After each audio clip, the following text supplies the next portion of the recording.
பாருங்க, நம்ம இன்றைக்கி வெஜிடேபிள் உப்புமா பண்ண போகிறோம். இன்றைக்கி வெஜிடேபிள் உப்புமாவுக்கு கேரட்டு பீன்ஸை நல்லா கழுவிட்டு பொடியை நறுக்கி வதக்கி கொஞ்சம் சுடுதண்ணில் வேக வச்சுக்கணும்.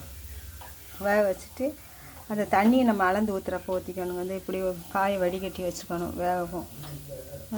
கொஞ்சம் இஞ்சி பச்சை மிளகாவையும் இது கொஞ்சம் கடுகை போட்டுட்டு கடலை பருப்பு கொஞ்சம் கடுகு கொஞ்சம் வெடிக்கவும் கொஞ்சம் கருவேப்பிலை போடணுங்க. வெடிச்சோன்னா நம்ம இந்த இஞ்சியை துருவி வச்சுருக்கோம்ல, இஞ்சி பச்சை மிளகாவையும்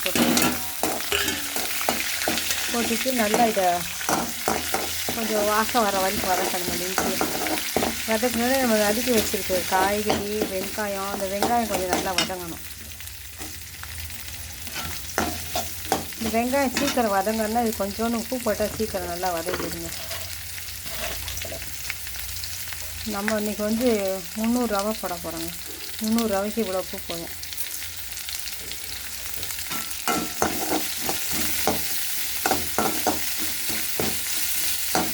உப்பு போடுறதுனால சீக்கிரமே வெங்காயம் வதங்கிடும். தினம் சாதா உப்புமாவாக பண்ணுறதுக்கு இப்போ வெஜிடேபிள் உப்புமா போட்டோம்னா கொஞ்சம் நல்லா இருக்குங்க, கொஞ்சம் டேஸ்ட்டாக இருக்கும். இல்லை ஒரு தக்காளி நறுக்கி போடணுன்னா கூட போட்டுக்கலாங்க.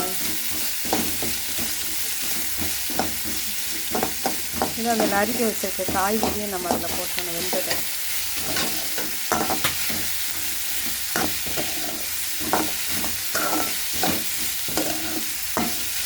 நல்லா சில்லு அப்படியே வதக்கோங்க.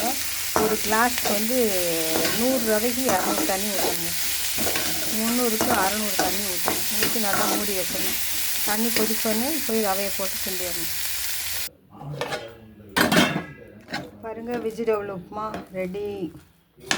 சூப்பராக இருக்கும். இதுக்கு நாங்கள் தேங்காய் சட்னி வச்சுருக்குறோம்.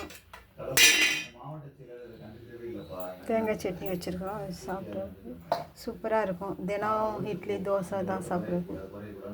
நீங்களும் இதே மாதிரி வாரத்துக்கு ஒரு நாள் வெஜிடபிள்ஸ் செஞ்சு சாப்பிடுங்க. பிள்ளைய காய்கறி சாப்பிடாதவங்களாம் பிள்ளைய சத்தாக சாப்பிட்ருங்க.